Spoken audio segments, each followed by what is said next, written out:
muito bom dia. Eu gostava de hoje de falar-vos um pouco sobre um tema inserido na série de mensagens Olhando para Jesus. Esse tema tem a ver com o silêncio de Jesus. Silêncio, algo tão difícil de implementar e de aplicar. Eu falo por mim, gosto de falar muito e muitas vezes, quando é preciso estar quieto e estar calado, muitas vezes falo. E aprender a estar em silêncio é uma arte. Como vamos ver esta manhã, o silêncio de Jesus ensina-nos muitas e muitas coisas importantes para o nosso dia a dia e até para o fortalecimento da nossa fé. Quem não entender o silêncio de Jesus não poderá entender as suas palavras. Essa é uma conclusão que vamos perceber hoje. Tão importante como entender as suas palavras e aquilo que ele nos deixou escrito é perceber os seus silêncios. O silêncio é uma forma de expressão de poder. Uma pessoa que consegue, perante as dificuldades, estar em silêncio, ao contrário do que o mundo acha que é uma pessoa fraca, é nada mais errado. É uma pessoa forte. O silêncio é verdadeiramente uma expressão de poder. Eu vou-vos dar um exemplo. Uma semente, quando cresce, ela cresce em silêncio. Uma árvore, quando é derrubada, ela é derrubada com alarido. A destruição envolve sempre ruído. A criação envolve sempre silêncio. Silêncio está sempre ligado a poder. Sempre.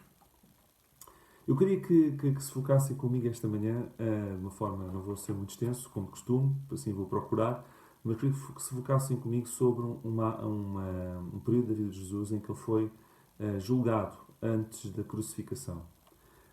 E esse julgamento foi feito em 3 estágios, em 3 palcos diferentes. Vamos ver os 3 de uma forma sucinta. O primeiro encontra-se em Marcos 14, 55 a 64, em que colocam o Senhor Jesus Cristo perante o sumo sacerdote. E ele, perante as mentiras, perante as inverdades, perante as calúnias que ele estava a ser alvo, ele manteve-se em silêncio. Nós vemos isso no versículo 60. O sumo sacerdote dirige-se ao Senhor Jesus e pergunta-lhe: Nada respondes? Em versículo 61, eu cito, nós lemos: Mas ele calou-se e nada respondeu. Ou seja, o Senhor Jesus tinha uma estratégia: silêncio.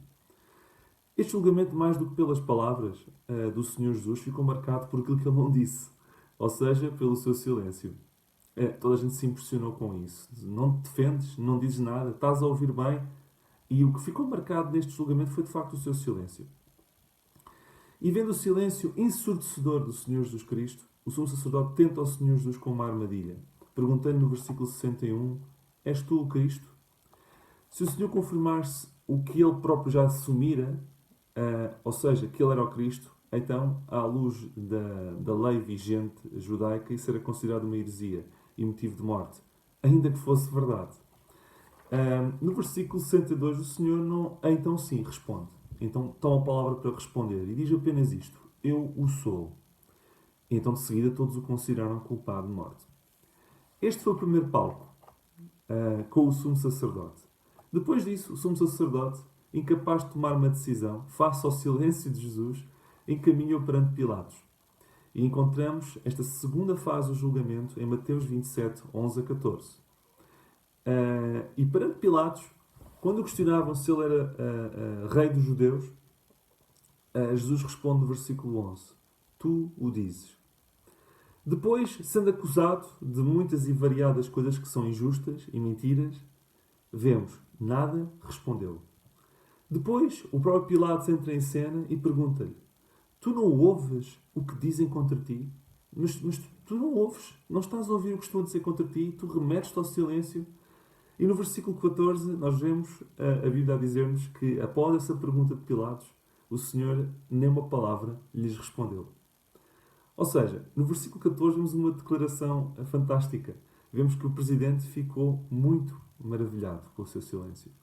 Muito maravilhado com o seu silêncio. Se as pessoas que o acusam ficam maravilhadas com o silêncio, nós devíamos ficar encantadíssimos, maravilhosíssimos. Devíamos ficar maravilhados a um alto grau com o seu silêncio. Porque o seu silêncio tem algo muito especial, que até maravilha quem o acusa. Terceira fase e terceiro estágio do julgamento. Eles, não conseguindo tomar nenhuma decisão, perante o seu silêncio, pegam no Senhor Jesus, retiram-no de Pilatos e colocam-no perante Herodes. Portanto, vamos fazer o histórico. Ele esteve com o sumo sacerdote, silêncio. Passou para Pilatos, manteve-se em silêncio. E agora colocam-no perante Herodes. Isto está em Lucas, esta passagem encontra-se em Lucas 23, 8 a 10. E então no versículo 9 do capítulo 23, Herodes interrogava-o com muitas palavras, mas ele nada lhe respondeu. Vejam a dicotomia. Muitas palavras, resposta, silêncio. Em resposta, acusavam-no. Ou seja, a resposta de nada, porque ele não respondia, até eles furiosos, acusavam-no com veemência, desprezavam-no, escarneciam dele. E foram estes os 3 palcos de julgamento. Não esqueçamos em tudo, não esqueçamos que estes palcos eram tudo menos palcos de julgamento atuais. Simpáticos, pacíficos, salas de julgamento arejadas. Não eram isso. Eram momentos e eram espaços de tensão, de mentira, de confusão, de raiva e de sangue. Ele, o Senhor Jesus, neste período e neste espaço, nestes 3 palcos, manteve-se em silêncio. Não se defendeu perante a crueldade que foi alvo, nas mentiras que foi alvo, do desprezo que foi alvo. E tudo isto ultrapassou o razoável humano. Não é normal um ser humano, perante tanta coisa injusta, tanta coisa horrível, manter-se em silêncio e não se defender. Não é normal. Ele nunca expõe, nunca desmascara mentiras, ele não chora, ele não apela em instâncias superiores. Ele tem poder para derrubar todos no chão num segundo. Ele não faz nada. Ele mantém-se não só em silêncio, mas também mantém o seu poder em silêncio. E, portanto, isto tem que nos dizer alguma coisa.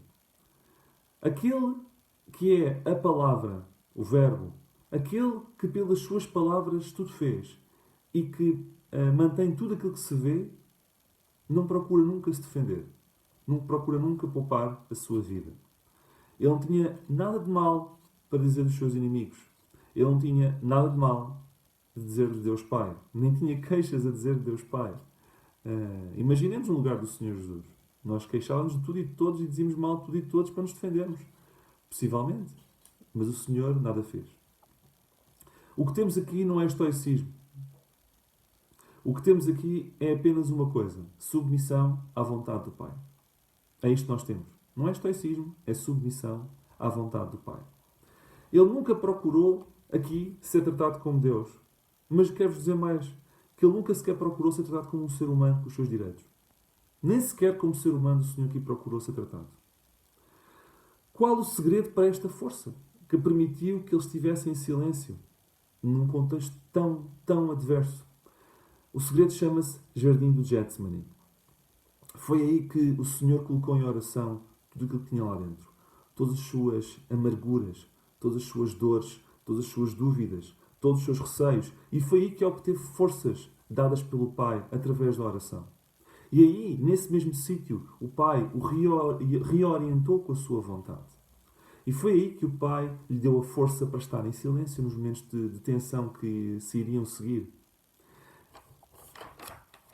E aqui aprendemos uma grande lição. Quão mais fortes, quão mais resolutos, quão mais imperturbáveis nos manteríamos nós perante o mal, as injustiças e perante as dificuldades se passássemos mais tempo com Deus, colocando nas suas mãos tudo aquilo que nos perturba e buscando dele forças. A nossa história seria muitas vezes diferente e teríamos uma força e uma calma similar à do Senhor Jesus. E esta calma advém sempre do Pai, dos momentos que passamos com Ele, dos nossos jardins do Getsemane. É impossível enfrentar os tribunais e as dificuldades da vida, e as mentiras da vida, e as dores da vida, e as amarguras da vida, e muitas vezes as calúnias injustas da vida, se não tivermos tempo passado no Getsemane. É o Getsemane que nos dá as forças para isso, que nos reorienta com a vontade do Pai. E isso permite-nos estar em submissão, e muitas vezes em silêncio, de uma forma tantas vezes estranha aos olhos dos homens. Nos 3 palcos de julgamento, quer o sumo sacerdote, quer Pilatos, quer Herodes, nunca encontraram ninguém como Jesus.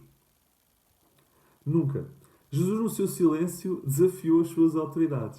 Ele estava lá com uma autoridade, mas quem desafiou as autoridades foi ele, Jesus, com o seu silêncio. Com o silêncio de Jesus e com as suas poucas palavras, ficou bem claro quem estava a ser julgado. E não era o Senhor Jesus, mas sim Herodes, Pilatos e a elite religiosa. Impressionante. Com o seu silêncio e com as suas poucas palavras, quem estava a ser julgado não era Jesus. O Senhor Jesus, com o seu silêncio, virou o tabuleiro. Jesus apenas falou quando confrontado com a defesa da verdade. Perante a mesma, ele teve que a confirmar. Foi apenas isso. Perante a verdade e a defesa da verdade, então sim, ele levantou-se e interviu e confirmou-a.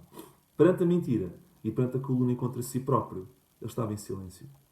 Este comportamento foi mais tarde elogiado por Paulo, na primeira epístola a Timóteo 6,13. E eu cito: Jesus perante Pilatos deu testemunho de boa confissão. Deu testemunho de boa confissão, não é interrogação. Deu testemunho de boa confissão. Isto quer dizer o quê? Que o que ele fez, a boa confissão, é mesmo esta. É ser perante Pilatos, o Senhor teve a atitude certa. Perante aquilo que lhe dizia mal dele próprio, as calúnias, as mentiras, nem sequer valia a pena dar resposta, tão ridículo que era. Mas sim, quando era preciso intervir para defender a verdade, então sim, o Senhor intervia. Isto é boa confissão. Sempre que Jesus fala, ele mostra que estava ele no controle. Não era quem estava a inquirir, era era o interrogado que estava no controle. Ele sabia quando falar e quando estar calado. Por vezes nós falamos quando devemos nos calar e calamos quando devemos falar. E penso que um bom critério para saber quando falar e quando estar calado deve ser determinado quando o que está em causa é a nossa honra ou os interesses do nosso Deus. Sempre que estava em causa a honra do próprio Senhor Jesus Cristo, ele manteve-se calado. Sempre que estava em causa os interesses do seu Deus, do nosso Deus, interesses de Deus, aliás, perdão, então ele interviu para confirmar e para dizer a verdade. Ele ligou zero para a sua honra, mas pronunciava-se sempre que implicava defender a verdade e no que a Deus diz respeito, mesmo que essa verdade o prejudicasse. E hoje em dia, perante o desprezo do mundo, perante as críticas vis do mundo a Deus, perante a onda ateísta que assola o mundo, muitos continuam a achar que o Senhor Jesus continua em silêncio. Jesus continua em silêncio? Será? Ele continua aparentemente em silêncio, mas talvez não se note a sua voz porque a Igreja, que é a face visível de um Deus invisível, não atua e está em silêncio. E muitas vezes, desculpem a expressão, Jesus, nossos Jesus têm as costas largas porque a Igreja não assume a sua responsabilidade de ser uma voz ativa. E por isso é que para o mundo o Senhor Jesus aparentemente está em silêncio. E isso deve nos responsabilizar todos e fazer pensar. O seu silêncio, quero-vos dizer, é temporário. Ele falará de novo. Nos 3 palcos de julgamento nós vimos o Cordeiro de Deus que tirou o pecado do mundo, que esteve em silêncio e que se manteve em silêncio, sabendo o que vinha, para que pudesse produzir uma salvação capaz de nos libertar das teias do pecado. E isso deve-nos hoje maravilhar. O seu silêncio foi submissão à vontade do Pai. E qual era a vontade do Pai? Morrer para nos garantir uma salvação perfeita. E nós hoje devemos agradecer isso. E devemos nos maravilhar com isso. Mas ele veio como cordeiro. Mas quero-vos dizer que quando ele regressar virá como leão de Judá. E não virá em silêncio, ele virá com alarido. E portanto, eu gostava de terminar como comecei. Eu citei no início que quem não entende o silêncio de Jesus não entenderá as suas palavras. Eu espero que esta frase, que é um bom resumo de tudo aquilo que eu disse, possa nos fazer a todos pensar. Porque este silêncio que ele mostrou aqui permitiu hoje que eu hoje pudesse ser salvo. E para que eu pudesse hoje entender as suas palavras. Sem a salvação não haveria capacidade de interiorizar as palavras. E a salvação só foi possível porque o Senhor, nesta altura, escolheu estar em silêncio. Que o Senhor nos abençoe.